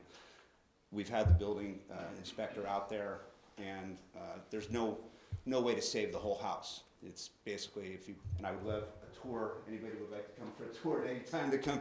I'm more than happy to have you come over and see the house and walk through it, but I would caution your safety. We don't have insurance. We can't get insurance on the property because of the condition of it. So my inclination and my partner's inclination is to actually have choice one zoned R3, our property zoned R3. And the reason for that, besides the ones I just mentioned, sorry. Go ahead. Please pay attention, thank you. That's okay. The reason I mention that is I think it's in the CEQA document, the code, it actually does call for R3. And although, and in the paper that today's meeting agenda, as a matter of fact, it says right there, zone change as an adequate site for affordable housing. The property is currently zoned mixed use, proposed amendment to high density residential, and the recommend to the city of a general plan amendment and a zone change. So in the document, it does ask for mixed use, high density residential. I'm sorry, not mixed use, high density residential. We want affordable housing for the city, and we also want to comply with everything, as I said. So the main point is, and I don't believe, quite honestly, having dealt with, I understand your concern with having the report changed, that they may say one thing or another with somewhat higher risk factor. However, their report actually does call for the R3 zone, and that was the actual item on the table last time. So in order to take all questions out of the consideration when we go ahead and do this development, since they're planning on doing a commercial right next door, and a sounds like a great project from what I can understand. I mean, how can you get a better buyer than the Health Monterey County or whatever, and or San Benito County? San Yes. Benito. Sorry, No, San Benito County. And the property is, although the main entrance to the city, and I understand your concern, I don't think anybody really wants it to stay the way it is. It just looks, the street's beat up. There are tons of cars that park in front of there. The house doesn't look good. The property doesn't look good.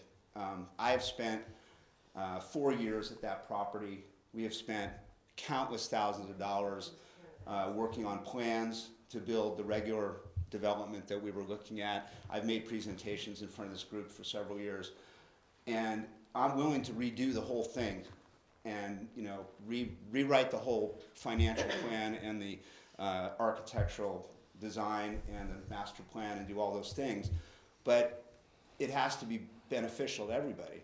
And I think that it's more beneficial to the city to have more affordable housing by putting a larger number of units, a little bit higher density. It means more property taxes and more income for the city as well. So as long as it's done, and I do not plan to exercise my right, if it says so in there, to totally forego any kind of reviews or design reviews or anything like that. I mean, that's just not the plan here. The plan is to make a model community that people can afford to come to San Juan Bautista. And if you've got a beautiful health center right next door and really nice commercial right there, I think it would be great for the city, economically and otherwise, and aesthetically. So that's it. So my vote would be for number one. I'm sorry, and I absolutely apologize to anybody who feels otherwise. I hope you'll do that, and if not, I guess we'll take what comes on number two. But my vote would be for R1, R3 zoning. Thank you. All Any right, questions? Thank you. Thanks. Do you have any questions? I'm wondering about the Chalmers house. What specifically are you going to do with that? Because it's obviously not safe to go in. Are you planning on restructuring it? We've got several ideas. Three I could give you right off the bat. One would be to move it. Either we could, donate it to the city and move it over, like say, to the library or some site if they want it. Secondly, we could move it and redo it onto the property as part of the development that we're currently planning. And third would be to basically take apart. Either way, we're going to have to take apart as much wood as is savable, as Kara was saying. It's made mostly of redwood, and there's a lot of really good savable wood. And we've already had basically an estimate, not an estimate, but a plan to figure out how to cut off and shore up the roof, save the original roof line and side, and then the one wall for sure is savable on that, I guess it's the east side of the house. And we would do whatever's necessary to make it back in the same condition, and or use as much of that wood as we can save. And there's also a lot of fence wood around there and a lot of other wood that we can use to rebuild and do things. And we're, you know, looking at having some sort of a park or community center, you know, for the kids that may move into that development. And that could be a good gazebo area. We want to put a historic plaque mentioning the Chalmers. And, you know, the Rodriguez families own that property for close to 100 years themselves and are big, you know, very large members and supporters of this community over the years. So we want to maintain all of that for everybody. It's important to us. And it's great that it's falling at a 150-year anniversary, and that it's the same time that the property next door is now finally getting, I mean, both of these properties have been listed on the market for over 10 years to 15 years. So it's time that somebody steps up. All the, you know, what do they say, the perfect storm? And now is the perfect storm. So, and we want you to meet the mandate, and we want you to get, you know, through this phase by meeting that deadline, which is in a week. So it's in a week. I mean, this is not like, you know, the day, the 8th is the next vote for the city council, and the next day you have to send that report in, you know, or 2 days later. So, so we're on with whatever you guys want to do. Are you looking to do all 16 units? Yeah, we would do all 16, And what even maybe a couple more, it just In depends. square footage, how would, you have a minimum? Well, I was thinking quite a bit larger than the ones he was mentioning. 300-400 feet is not going to be big enough for what we're thinking. But it's going to depend on, you know, there are basic income guidelines that, you know, we'd have to stay within the guidelines of those things as far as affordability and income. So I was thinking somewhere upwards around, you know, 800-900 feet would be the more reasonable size. And would they be deed restricted? Yeah, they would have to be. Any particular time length that you're thinking of? These would be subject to the inclusionary zoning ordinance. Thank you. So it's in perpetuity or 55-year. And he's talking about ownership, so it would be subject to a 55-year. Okay, thank you. Thank you. And one more footnote, we only need one of the 3.4 acres. We don't need all 3 acres at high density. So he has a lot of flexibility in his plans as he moves forward. Right, yeah, we have 3.14, so Right. it's, the minimum that it's required in that report is 20 per acre, up to 24 per acre. Right, but the rest you could do at different densities. It wouldn't have to be, yeah. I see, okay, yeah, you could do. Thank you. Thank you. All right. Can I ask a question? Yes, Kara, come forward. You got, Please come forward, Cara. Cara, please come forward.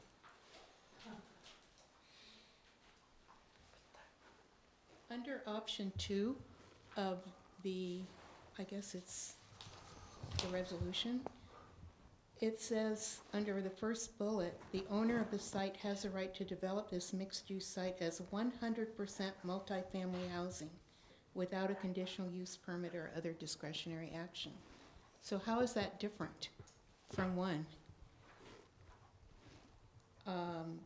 I think it should say affordable to lower income, but I don't understand why we can't go with number 2. Thank you. Could you help us with that? If Richard could speak to that, I appreciate it. Okay.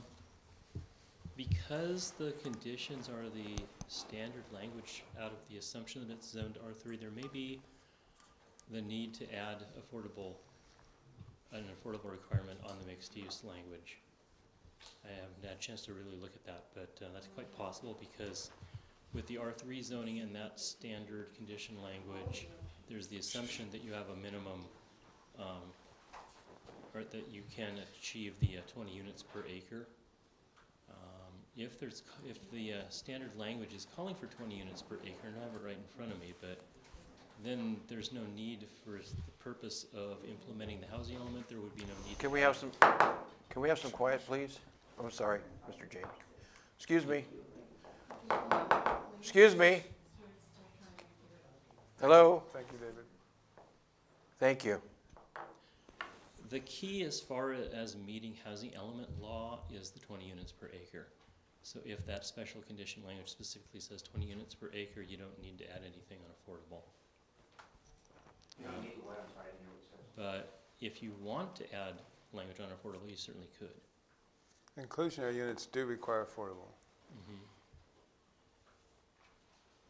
So it would be at your option, I think, as to whether you wanted to add it. If it does refer to 20 units per acre in that special condition for mixed use, you're meeting housing element law. But if you want to go further and specifically say those units are affordable, then you could do so. I like that option, but, so option one would be R3 Not mixed use. Mm-hmm. and mixed use, and option two would just be R3? No. No. Option one is to rezone to R3. Okay, Option two I have that backwards. is Yeah. to keep mixed use but add the special R3 conditions that the state mandates. Okay, thank you. But that would make us in compliance with the city if we were to go to number two. State. With the state, I say, I'm sorry. Either route should be in compliance with the state requirements. But less, number two is less, it's easier. And if they, Yes. and if they challenge us, we can go to CEQA 30 Right. and it would alleviate the suit against us or something to that effect. Yeah, and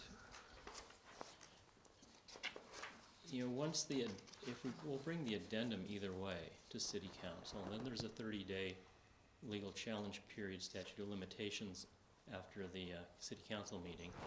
And if no challenge is filed, then you probably could come back and revisit it if you wished, using the same CEQA documentation.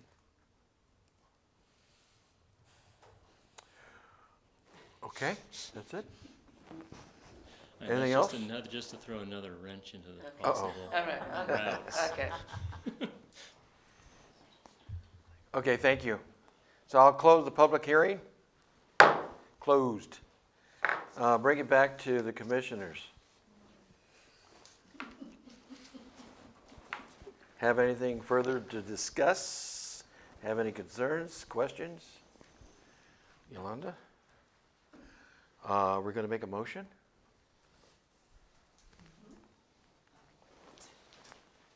Well, first of all, what option are you going for? Well, yeah, exactly, that's what I was gonna say. Yeah. Are we gonna bid first, which one we wanna go to? Yeah, Or we're that's, just I'm, gonna say this is the one we want? I'm asking the both of you, what option are you going to go with? Two. Two. So we got a resolution to accommodate that. And that would be, which resolution, who's going to? Yeah, where's the resolution? I know it's in the No, packet. Page 23, it's titled option two. Page 23, Okay, that's what I thought. what number would it be? Resolution, Okay, you want to read, you want to make a motion? I'm gonna make a motion to approve okay. Resolution PC 2019-23, resolution of the Planning Commission of the City of San Juan Bautista recommending approval of the amendment to the section 11-03-0110 develop standard mixture of chapter 11-03 zoning district development. No, where's my glasses? I'll make it bigger, Yolanda. Standards of the official Title 11 zoning of the San Juan Bautista Municipal Code for the purpose of implementing the San Juan Bautista General Plan housing element. Do I have a second motion? Are we specifically talking about parcel D? Yes. Oh, that's a good question. That is. This is, all our discussion has been with parcel D at this point in time, Yes. with the owner and the, Site D, yeah. Thank you. and Mr. James. Then I would like to second that motion. Okay. All those in favor? Aye. Aye. Any opposed? Ayes have it. Thank you, that was great. Okay, now we vote on what parcel we're going to choose, or is that the one? No, we just did, Okay. of our parcel D, We're almost home. and applying this resolution to that parcel.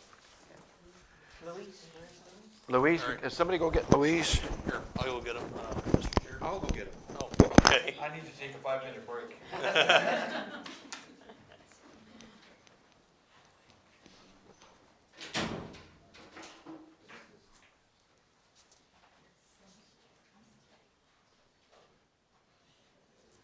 So there's a 6B.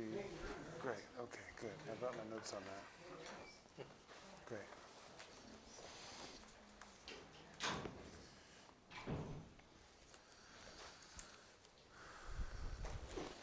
Did you have fun? Yeah, how's the playoffs going? How's the ball game?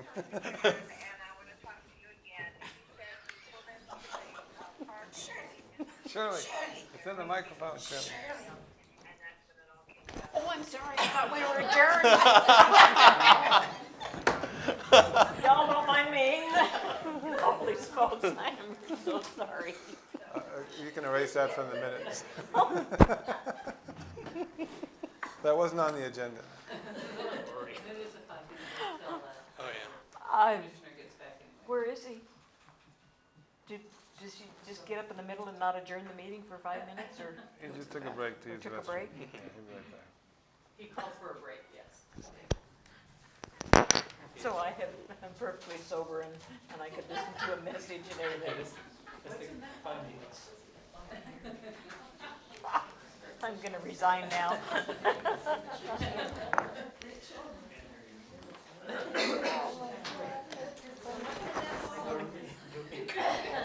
Oh, my mic was on. I'm gonna go outside. It was chill outside. I was frozen. You stood outside? Yeah.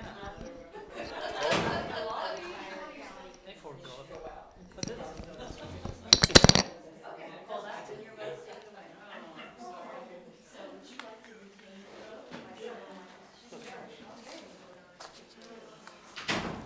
Welcome back.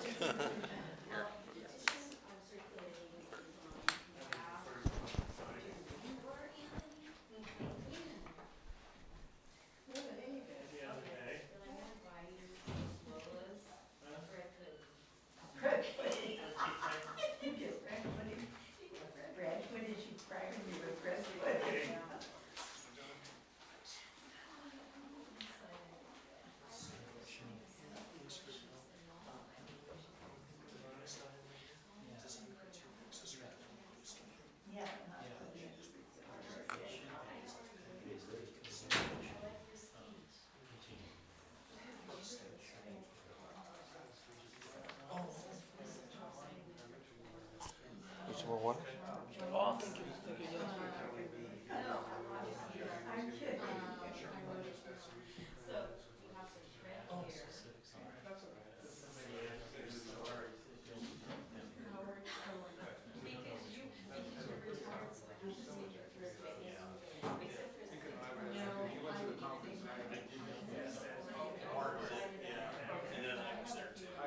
You and Martin are brothers in my brain.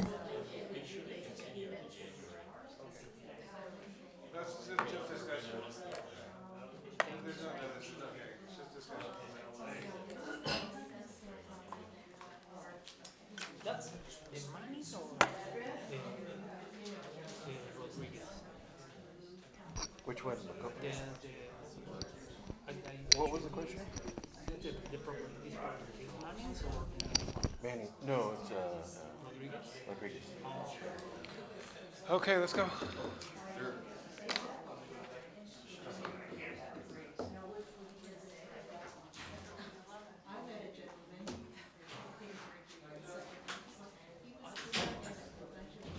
It's-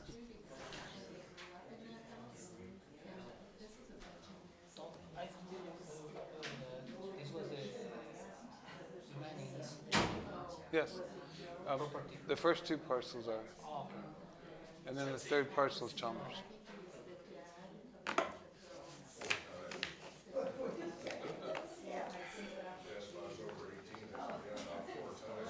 Where did Betty go? I only said 5 minutes. Yeah.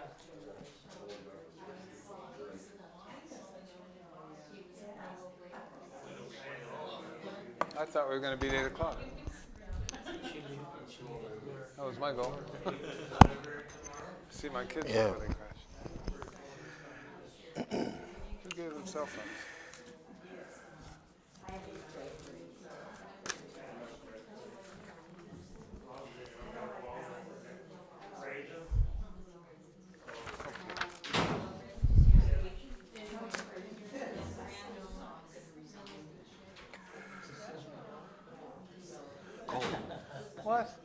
That's Call not the on the meeting- agenda. call the meeting That's back not to on the order. agenda.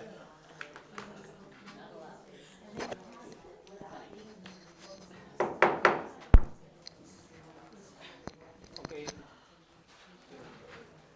Let's call the meeting. Okay. See, Mr. Chair, if I may, just going to want to state for the record, Luis Monchain is back as Vice Chair of the Planning Commission to oversee it. And the next item on the agenda is 6B, under discussion items. Okay, let's talk about the design criteria for accessory dwelling units, ADU. Associate Planner Kennedy, please. Want to just go ahead and start? Sure, if Okay. you want to introduce it. Thank you, Mr. Chair. Todd Kennedy, city staff here, just to go and discuss this. I'm just going to go and give a quick overview. Actually, this item is just a discussion item, but it's also about addressing design criteria. We do ask this item be postponed until January. The reason is that there is still state legislation that is pending the governor's signature at this time. We just don't want to move forward at this time because we don't know what that legislation will be and when it'll take effect. So we just don't want to get too far ahead of ourselves and then we have to go back and redo it. So what we'd like to do is see what the governor will sign at this time and when it takes effect in January. Okay. So, and Mr. Kennedy, having said that, we've taken into consideration comments from our public review, especially as it applies to item 4 on this list, of this original list that we looked at, all these items. There are a lot of ways. In fact, the day following the city council meeting, I sat down with Richard from EMC and we went through and we thought, yeah, we need to add reference to 11-8, the historic preservation zoning provisions. We need to take a look at the square footage on the ADUs. Maybe 1,200 is too big. We'll compromise at 900. And so we've gone through this and we have a draft to present and we were ready to present it. And then I made the mistake of sending Todd off to training and he learned something. And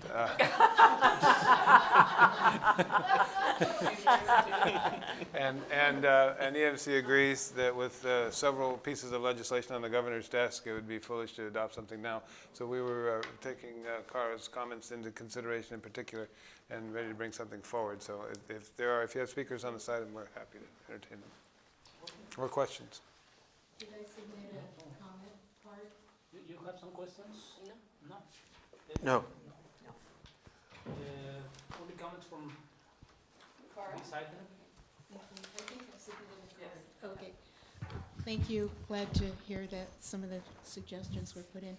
I'm just wondering if January 1 is too late, because I know other cities are already working on their ADU design guidelines, and they've got all the legislation that's pending, and they've made little charts of, what would be required. And I know some cities are having like community design workshops. Because my concern is if we don't have something on January 1, that then the state law will be the one that governs if we don't have something in place. And that state law is, doesn't give you much option. Okay, well, we have time. If we have to take a take action look in at that. December or November, we have time to do that. Okay, and I checked a couple other places, and some of them have already done little charts, little summaries, and Okay. that would be a good way to start, and I can forward that to you. Thank you. If there are another public comments? No, nothing else. Are we basing our study in the California Building Code or something? I'm sorry, can you repeat that, please? Yeah, are we basing our studies about the ADUs in California Building Code, or whether are we basing our ADU? If you're asking about the building code, yes. Yeah. Old buildings are subject to the building code. Yeah. Yeah, from But- what I understand. While we are waiting for the Well, governor.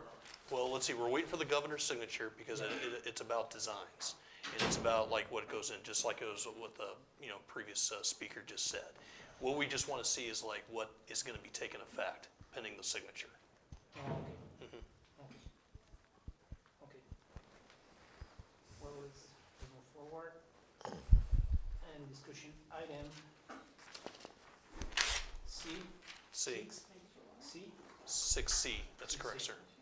Report by Associate City Planner Kennedy on Cal APA American Planning Association Conference. All right, thank you, Mr. Chair, members of the commission. Once again, Todd Kennedy, city staff. Yes, Don mentioned this earlier, and, okay, all right. Good night, Richard. Anyway, I'm just going to say a few words, but I'd like to forward you some information as well, because I did get some PowerPoint presentations as well from some of the speakers that I was able to make contact with. Yes, from September 15th through the September 18th, I was in Santa Barbara, and that was hosting the California chapter of the American Planning Association Conference. And it was my first state conference I went to. And I've been to a couple nationals in my career. This is my first state conference, California exclusively. During the conference, there was many sessions, and it's like almost hard to choose from as well. And went to several that included SB2 grants and the workshops for them and where things stand. It's the HCD representatives who spoke at those sessions actually did state that they were surprised that the applicant numbers from cities is not very high, but they do anticipate that come November, us being one of them, they should have some pretty big higher numbers, because this is a non-competitive grant, the SB2 grant. There was also another session I attended about the 6th cycle housing. So right now we're just trying to get through the 5th cycle, but when the 6th cycle comes around, it sounds like it's going to be a lot more stringent, the standards and so forth. But I don't want to get too far ahead of myself. I just want to kind of give you an FYI right now. Yeah. So it's like, okay, this is kind of a warm-up cycle. So come the 6th cycle, we should have, we should be, gearing up for that.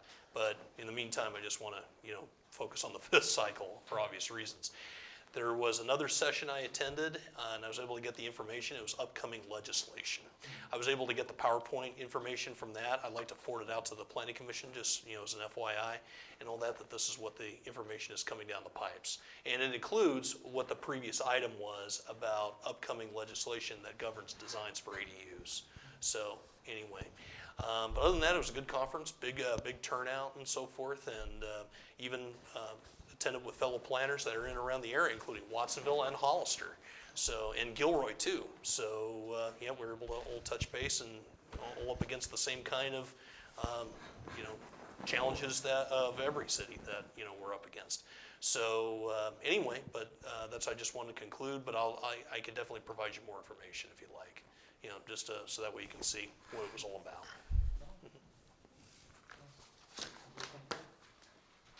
Questions, comments? No. Sounds like our money was well spent. Yeah. We managed to get the info. And there is money to pay for commissioners for training as well, so please take advantage of that. There was also a number of planning commissioners from other cities who were there as well. I did meet one of the planning commissioners from the city of Chico, and she works as a bicycle transportation planner up there as well. So it was really good to touch base with her as well. There was a planning commissioner session I did attend, and what they would like to see and so forth. What their thing is like from the planning commissioners to staff to city and so forth as well. Perfect. Public comments? No? Okay. Let's move to comments. Planning commissioners, comments. Yeah, I just wanted to thank Don again for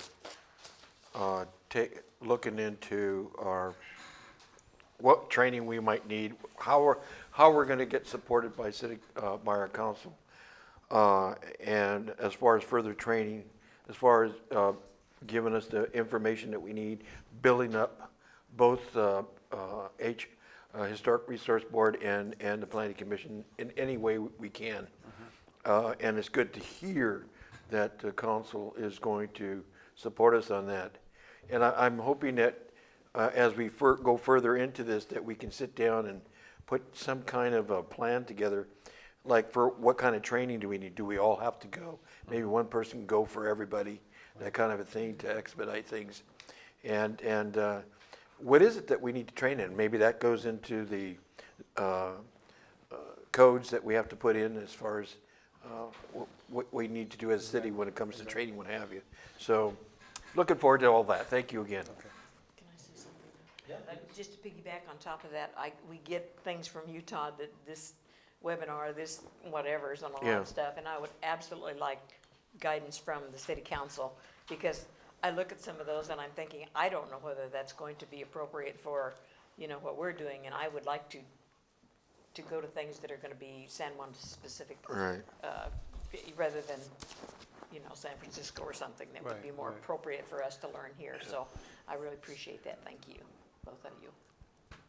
I think once we put the ordinance together and the codes, whatever we have to do when it comes to historical preservation and doing what we need to do as far as commissioners, we can set that Ready up to rock. Yeah. and go by that. We'll come to learn that in the near future, I hope. Yeah, for sure. Okay, Associate City Planner, comments? No, sir, I have no further comments. I'm fine, thanks. No? Okay, so. I'd like to somebody make want a motion, move? we adjourn. I second it. All in favor? Aye. Thank you all for coming.